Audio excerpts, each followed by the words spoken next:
Ipaliwanag mo dahil hindi ko naiintindihan! Pepsi, sumagot ka! Nirape ka ba ni Vic Soto? Ah!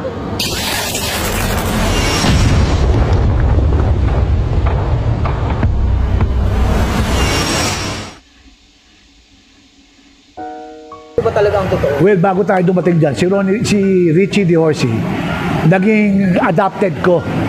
In other words, naging tumira sa bahay ko yan dahil nireject na ng Tito Vic and Joey yan. Ilang beses na tinulungan yan. Pero wala, drugs pa rin. Nakarating sa akin yan, I'm a user only. Pero, ang nangyari, user lang ako. Compared to Richie DeOrsi, ayaw niyang tumigil. Anyway, Pero pinagsasabihan nyo na. pinagsasabihan ko na, nireveal na sa akin yung buhay. Okay. Yung nangyari, pati yung kay Pepsi Paloma. Oo. Frame up yun eh. Wala yun.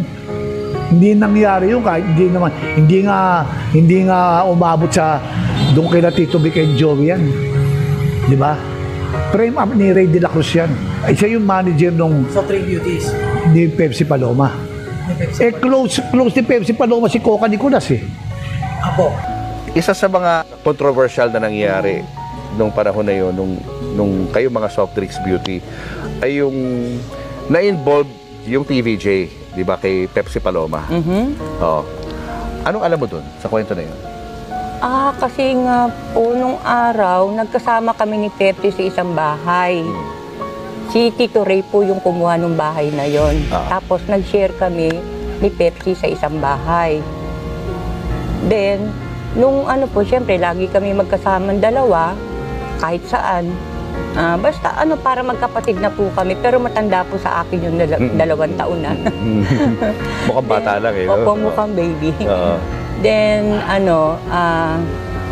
nung nabanggit ko sa kanya yon na Pechay kasi tawag ko sa kanya kay Pepsi. Pechay, sabi ko, totoo ba yung sa inyo ni Tito Vic and Joey? Alin? Yung, ha?